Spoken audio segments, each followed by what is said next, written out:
Assalamualaikum warahmatullahi wabarakatuh. Selamat pagi, salam sejahtera bagi kita semua. Yang saya hormati Ibu Dr. Meliza SE MKom DBA selaku pengampu mata kuliah Manajemen Perbankan, dan yang saya banggakan rekan-rekan mahasiswa pada perkuliahan pagi hari ini di kelas pagi C. Perkenalkan, kami dari kelompok 4 akan mempresentasikan mengenai siklus perkreditan bank. Selanjutnya, perkenalkan anggota dari kelompok 4. Yang pertama ada Safa Nurmala Febianti, yang kedua ada Naldara Isara Fitri, yang ketiga ada Safika Anggia Cahyani, dan yang keempat ada Oni Restina Utami. Baik, langsung saja masuk ke materi tentang kredit. Apa sih itu istilah dari kredit? Kredit berasal dari bahasa Itali, kredit yang artinya kepercayaan. Jika dilihat dari aspek bahasa, dapat dipahami bahwa kredit bukan saja sebuah utang, tetapi juga suatu bentuk kepercayaan. Dalam konteks ini, kepercayaan yang dimaksud adalah kepercayaan dari pihak pemberi kredit atau kreditor bahwa pihak penerima kredit atau debiturnya akan mengembalikan pinjaman beserta bunganya sesuai dengan perjanjian kedua belah pihak. Jadi kreditor percaya bahwa debitur akan mengembalikan pinjaman sesuai dengan kesepakatan kedua belah pihak. Tujuan kegiatan memberikan kredit secara umum oleh lembaga-lembaga keuangan dan program bagi masyarakat adalah untuk mensejahterakan masyarakat serta memajukan perekonomian. Selanjutnya ada fungsi kredit. Kredit sendiri mempunyai fungsi yang pertama mempercepat kemampuan beli masyarakat, yang kedua menjadi motivator dan pergerakan dinamis, peningkatan kegiatan perdagangan dan perekonomian, yang ketiga ada memperluas lapangan kerja bagi masyarakat, yang keempat adalah memperlancar arus barang dan arus uang, yang kelima ada meningkatkan produktivitas dana yang ada, yang keenam meningkatkan daya guna utility barang, yang ketujuh ada meningkatkan kegairahan berusaha masyarakat, yang kedelapan ada memperbesar modal kerja perusahaan, yang kesembilan ada meningkatkan income per kapita IPC masyarakat, yang ke-10 ada mengubah cara berpikir atau bertindak masyarakat untuk lebih ekonomis. Selanjutnya ada jenis-jenis kredit. Yang pertama, jenis kredit berdasarkan kegunaannya. Kegunaannya di sini adalah memiliki kegunaan, manfaat, dan tujuan bagi pengguna untuk memenuhi kebutuhan hidupnya. Di antaranya yang pertama ada kredit modal kerja. Kredit modal kerja ini adalah kredit yang digunakan sebagai modal kerja atau kegiatan usaha, baik untuk menilai usaha maupun memperluas usaha. Yang kedua ada kredit investasi. Kredit investasi merupakan jenis kredit yang digunakan untuk kegiatan berinvestasi. Jenis kredit ini sifatnya produktif, yaitu memberikan keuntungan dari kegiatan berinvestasi. Yang ketiga ada kredit konsumtif. Kredit konsumtif ini dibandingkan dengan dua jenis kredit lainnya, jenis kredit ini memiliki fungsi yang bertolak belakang. Sesuai dengan namanya, jenis kredit ini digunakan untuk keperluan konsumtif atau digunakan untuk mencakupi kebutuhan atau sifatnya pribadi, yaitu seperti kepemilikan rumah tinggal dan kendaraan pribadi.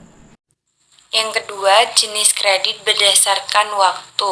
Biasanya kredit yang diberikan memiliki ikatan perjanjian antara kedua belah pihak tentang kesanggupan membayarnya. Dan biasanya pengembalian kredit disesuaikan dengan jumlah kreditnya. Untuk jenis kredit berdasarkan waktu, yang pertama ada kredit jangka pendek. Kredit jangka pendek merupakan kredit yang memiliki jangka waktu pengembalian rata-rata dalam 1 tahun. Kredit jangka pendek umumnya diberikan untuk kegiatan yang bersifat menghasilkan keuntungan dalam waktu yang singkat dan cepat. Yang kedua ada kredit jangka menengah. Kredit yang jangka waktu pengembaliannya maksimal 3 tahun. Kredit ini digunakan untuk membantu pemodalan usaha UMKM dengan nilai kredit yang tidak terlalu besar, umumnya di bawah 100 juta. Yang ketiga ada kredit jangka panjang. Kredit yang jangka waktu pengembaliannya kurang lebih dalam 5 tahun, bahkan bisa lebih lama lagi. Kredit ini dikhususkan untuk membiayai kegiatan usaha yang membutuhkan pengembalian modal yang secara perhitungan cukup lama memberikan keuntungan. Yang ketiga ada jenis kredit berdasarkan pemberiannya. Biasanya kredit jenis ini dilihat dari dana yang diberikan oleh pihak pemberi pinjaman dan kepada orang yang meminjam. Yang pertama ada kredit accept, merupakan kredit yang paling umum ditemui dan lumrah diterima masyarakat luas, yaitu kredit yang diberikan oleh pihak bank. Yang kedua ada kredit penjual, kredit yang diberikan oleh penjual kepada pembeli di mana barang diterima terlebih dahulu dan cara pembayarannya dapat dilakukan secara bertahap. Yang ketiga ada kredit pembeli, kredit yang pembayarannya dilakukan di awal atau umumnya disebut dengan pemberian uang muka, sedangkan barang yang akan diterima akan diberikan di kemudian hari. Baik, yang selanjutnya ada jenis-jenis kredit berdasarkan sektor perekonomian. Yang pertama ada kredit pertanian, yaitu kredit yang digunakan untuk kegiatan pertanian, perkebunan, peternakan, serta perikanan. Yang kedua ada kredit perindustrian, yaitu kredit yang digunakan untuk kegiatan industri, baik untuk usaha skala kecil, menengah, maupun besar. Ketiga ada kredit ekspor-impor, yaitu kredit yang digunakan untuk kegiatan ekspor-impor, yaitu dengan memberikan dana kepada eksportir maupun importir untuk menghasilkan barang yang memiliki demand yang tinggi, sehingga memberikan keuntungan yang maksimal. Kemudian yang keempat ada kredit koperasi, yaitu kredit yang diberikan untuk berbagai jenis koperasi, baik dalam rangka menggerakkan fungsi pendanaan kepada anggota atau pemodalan baru sehingga menambah pelayanan kepada anggota atau masyarakat lain. Kemudian ada kredit profesi, yaitu kredit yang diberikan khusus untuk para profesional, yaitu seperti guru, dokter, dan karyawan swasta. Terakhir ada kredit perumahan, yaitu kredit jenis ini termasuk jenis yang paling diminati dan dicari oleh keluarga baru, yaitu kredit yang digunakan untuk pembelian rumah baru atau pembiayaan pembangunan. Jenis kredit selanjutnya ada jenis kredit berdasarkan jaminan. Yang pertama ada kredit jaminan orang, yaitu pemberian kredit dengan jaminan seseorang yang merupakan kredit yang bersifat kekeluargaan dengan masing-masing pihak menaruh kepercayaan penuh. Kedua ada kredit jaminan efektif, yaitu kredit yang jaminannya berupa saham, obligasi, atau surat berharga tertentu. Ketiga ada kredit jaminan barang, yaitu kredit yang jaminannya berbentuk barang bergerak, barang tetap, dan logam mulia. Keempat ada kredit jaminan dokumen, yaitu kredit yang menggunakan jaminan berupa dokumen seperti LC atau Letter of Credit, sertifikat tanah, dan PPKR. Next. Selanjutnya ada syarat-syarat permohonan kredit. Yang pertama, bisa mengisi formulir pada aplikasi. Kedua, fotokopi identitas diri seperti KTP, SIM, atau paspor. Ketiga, fotokopi akta nikah atau bagi yang sudah menikah. Kemudian ada fotokopi kartu keluarga atau KK. Selanjutnya fotokopi buku tabungan beberapa bulan terakhir. Kemudian fotokopi laporan pendapatan atau gaji selama 3 bulan terakhir. Kemudian yang terakhir ada fotokopi NPWP. Selanjutnya ada analisis kredit dan prinsip-prinsip kredit. Analisis kredit adalah kegiatan penilaian kredit secara lengkap, meliputi aspek keuangan maupun non-keuangan. Analisis kredit ini sengaja dilakukan untuk mengevaluasi kemampuan calon debitur dalam membayar kembali pinjaman dengan tepat waktu dan tanpa menimbulkan resiko gagal bayar maupun resiko kredit buruk bagi lembaga keuangan non-bank, bank, dan perusahaan pembiayaan. Next, fungsi analisis kredit. Yang pertama, membantu perusahaan pembiayaan atau lembaga keuangan dalam mengambil keputusan saat akan memberikan pinjaman kepada calon debitur. Kedua, ada membantu perusahaan pembiayaan atau lembaga keuangan dalam menentukan besaran pinjaman yang sesuai dengan kebutuhan dan kemampuan calon debitur. Ketiga, ada mengelola portofolio kredit secara optimal dan mengendalikan resiko yang mungkin timbul dari pemberian pinjaman. Kemudian yang terakhir ada memantau perkembangan usaha dan pembayaran calon debitur selama masa pinjaman berlangsung. Prinsip analisis kredit 5C. 1. Kolateral adalah jaminan yang ditawarkan oleh calon debitur sebagai bentuk perlindungan jika terjadi gagal bayar. Yang kedua ada condition, adalah kondisi ekonomi, sosial, politik, hukum, dan lingkungan yang mempengaruhi usaha calon debitur. Yang ketiga ada kapital, adalah modal yang dimiliki oleh calon debitur untuk menjalankan usahanya. Yang keempat ada capacity, adalah kemampuan debitur untuk menghasilkan pendapatan dan laba dari usahanya. Dan yang kelima ada karakter, adalah watak atau sikap calon debitur dalam menjalankan usaha dan mengelola keuangannya. Analisis kredit 4P. 1. Party adalah pihak-pihak yang terlibat dalam usaha calon debitur. Yang kedua ada payment, adalah pembayaran yang dilakukan oleh calon debitur kepada bank sebagai bentuk pengembalian pinjaman. Yang ketiga ada profitability, adalah tingkat keuntungan yang dihasilkan oleh usaha calon debitur dari kegiatan operasionalnya.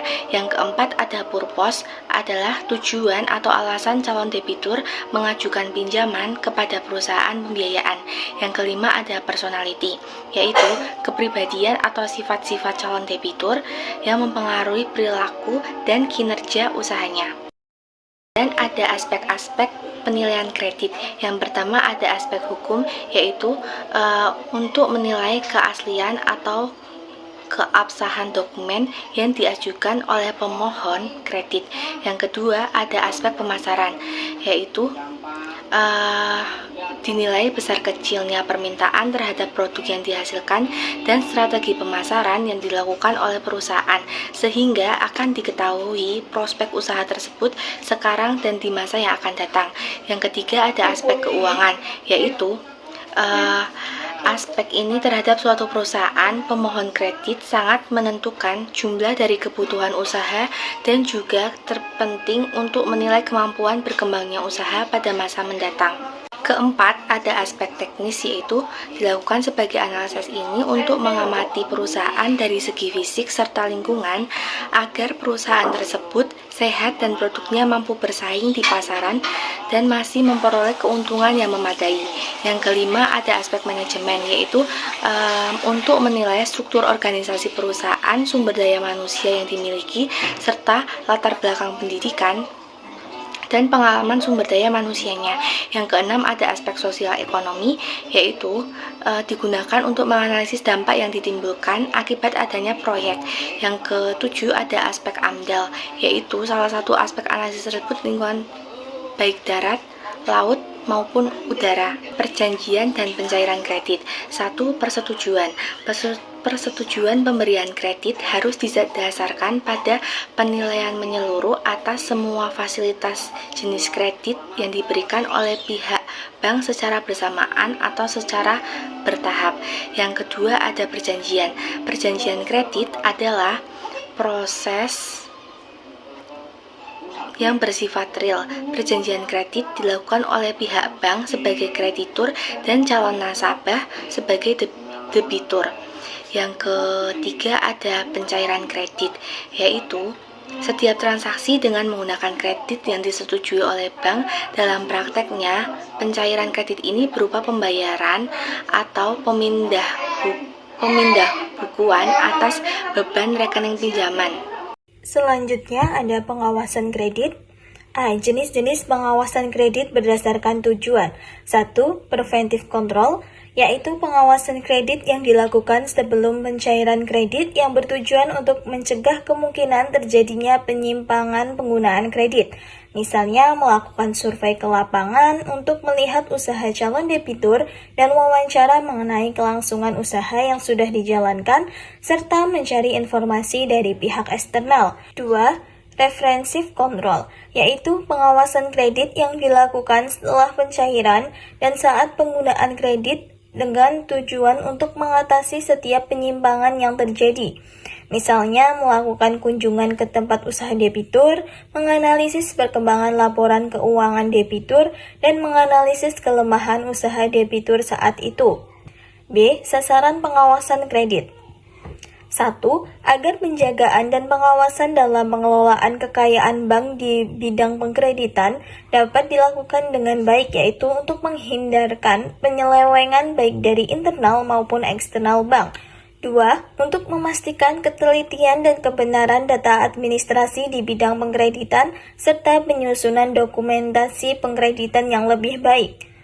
3. Untuk memajukan efisiensi di dalam pengelolaan dan tata laksana usaha di bidang pengkreditan dan mendorong tercapainya rencana yang telah ditetapkan. 4. Untuk menilai tingkat kepatuhan terhadap aturan yang telah ditetapkan dan penggarisan dalam manual pengkreditan pencapaian sasaran. C. Unsur pengawasan. 1. Suatu bagian organisasi yang memungkinkan pemisahan fungsi secara tepat. 2. Sistem pemberian wewenang serta prosedur pencatatan yang layak agar tercapai pengawasan akuntansi yang cukup atas aktiva, utang, hasil, dan biaya.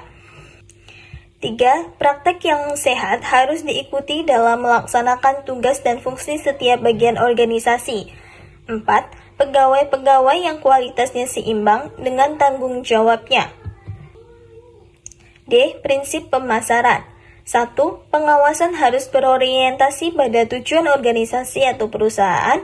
2. Pengawasan harus objektif dan jujur. 3. Pengawasan harus berorientasi pada peraturan-peraturan yang telah ditentukan. 4. Pengawasan harus menjamin daya guna dan hasil guna pelaksanaan pekerjaan. 5. Pengawasan harus berdasarkan standar yang objektif, teliti, dan akurat. 6. Pengawasan harus dilakukan secara berkesinambungan. 7.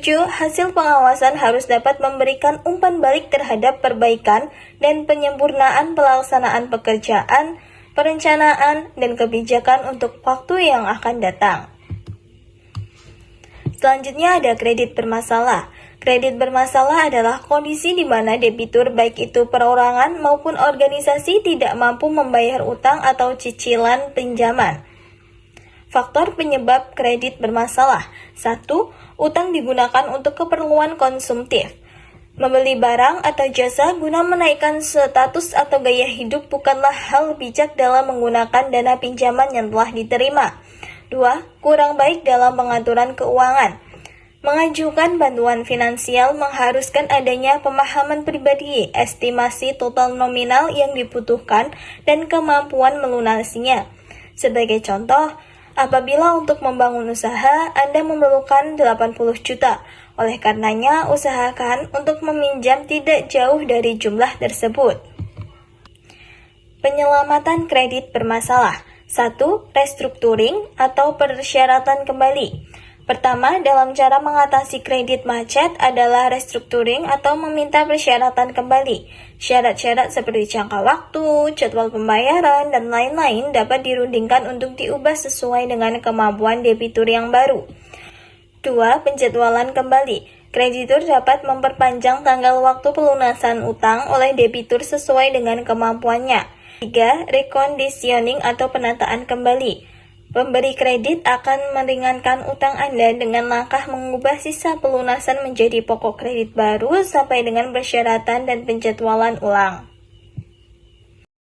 Baik, mungkin itu saja yang dapat disampaikan kelompok 4 mengenai siklus perkreditan bank. Untuk itu, saya cukupkan presentasi pada pagi hari ini. Kurang lebihnya mohon maaf. Wassalamualaikum warahmatullahi wabarakatuh.